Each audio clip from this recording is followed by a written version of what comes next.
The rain had stopped just before dawn, leaving the fields soaked and silent. Mud clung to boots, uniforms, and broken weapons scattered across the land. The valley looked peaceful now, almost gentle, but anyone who stood there long enough could feel it. Something terrible had happened here. Something history would later forget. Private Thomas Hale wiped his hands on his trousers and stared across the mist-covered ground. He was 19 and already tired in ways he did not have words for. The war had taken months from his life, then years from his mind. This place felt different from the others. There were no markers, no flags, no signs of victory or defeat.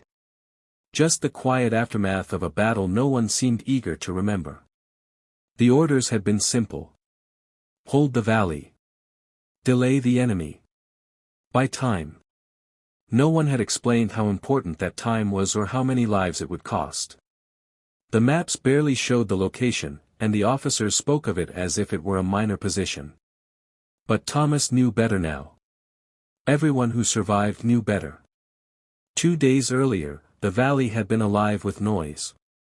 Artillery thundered from the hills, shaking the ground like an angry god. The air screamed with shells, and the sky burned with smoke. Thomas remembered the first explosion clearly. It knocked him flat and filled his mouth with dirt. He had tasted blood and panic at the same time. They had arrived at night, moving quietly through narrow paths, trying not to alert the enemy scouts. Captain Lewis led them forward with a calm face that did not match the tension in his eyes. He was older than most, with a voice that stayed steady even when everything else fell apart. Thomas trusted him more than anyone else in the unit. By dawn, they were dug in. Shallow trenches, rough barricades, and foxholes that barely offered protection. The valley opened wide in front of them, bordered by low hills and scattered trees. It was a perfect killing ground. Thomas realized that too late. The enemy CA. The march out of the valley felt heavier than the march in. No one spoke much. Boots sank into the wet earth, pulling at tired legs like the ground itself wanted to keep them there. Thomas walked near the back, rifle hanging low, eyes drifting to places he tried not to look at. The dead were still there. Some covered hastily, some not at all. They followed a narrow road through the hills, guided by a corporal who claimed he knew the way. Thomas suspected he was guessing as much as anyone else. The maps were useless, and the radio had gone silent sometime during the night. Whatever larger plan this battle had belonged to was already slipping away from them. They stopped near a wooded ridge just before dusk. The trees offered cover, and for the first time in days, Thomas felt slightly less exposed. Fires were forbidden, so they ate cold rations in the dark.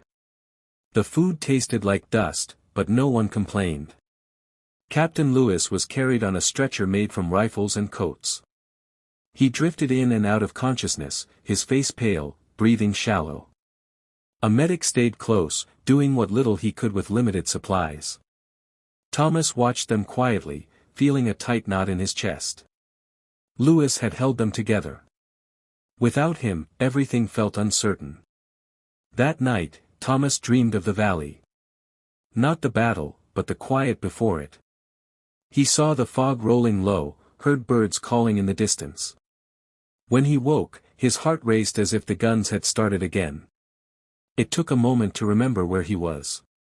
Morning brought no relief. Scouts reported enemy movement nearby. Not a full force, but enough to make them nervous. The unit was in no shape for another fight. Ammunition was low, and exhaustion had dulled their reactions. Still, orders or not, survival meant staying alert.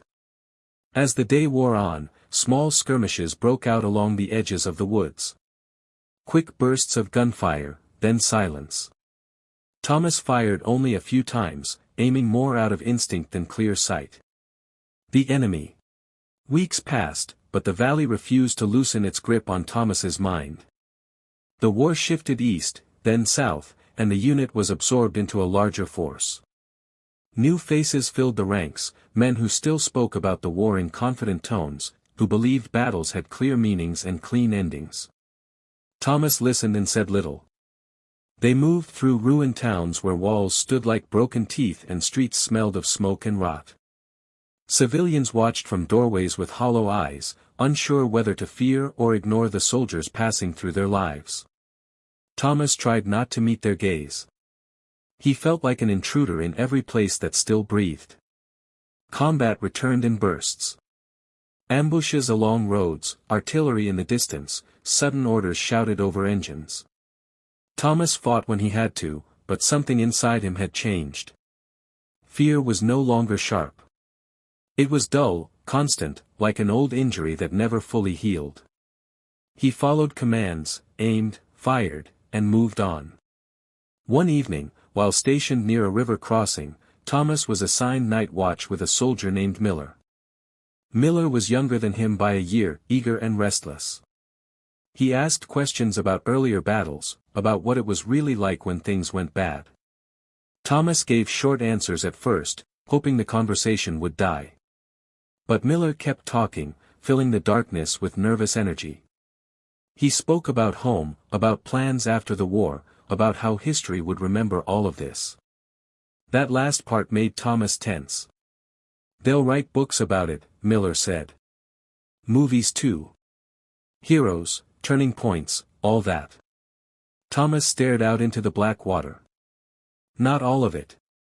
Miller laughed softly. "Sure they will. Every battle matters." Thomas said nothing. He did not have the strength to explain how wrong that sounded. Later that night, gunfire erupted on the far bank. Tracers cut through the dark, and flares rose into the sky. Orders came fast and confused. Thomas and Miller took cover behind sandbags as years passed, and the war became something people spoke about in past tense, with a kind of comfortable distance. Memorials were built in important places, speeches given on meaningful dates. Thomas attended a few of them, standing at the edge of crowds, listening to names that meant nothing to him and stories that felt incomplete. He found work in a factory at first, then later as a clerk. The routine helped. Days became predictable. The noise of machines replaced the sound of gunfire, and that was a relief. Still, certain moments caught him off guard. Fog rolling in during early mornings. The crack of wood splitting. The smell of wet earth after rain. He kept writing. The scraps of paper turned into notebooks.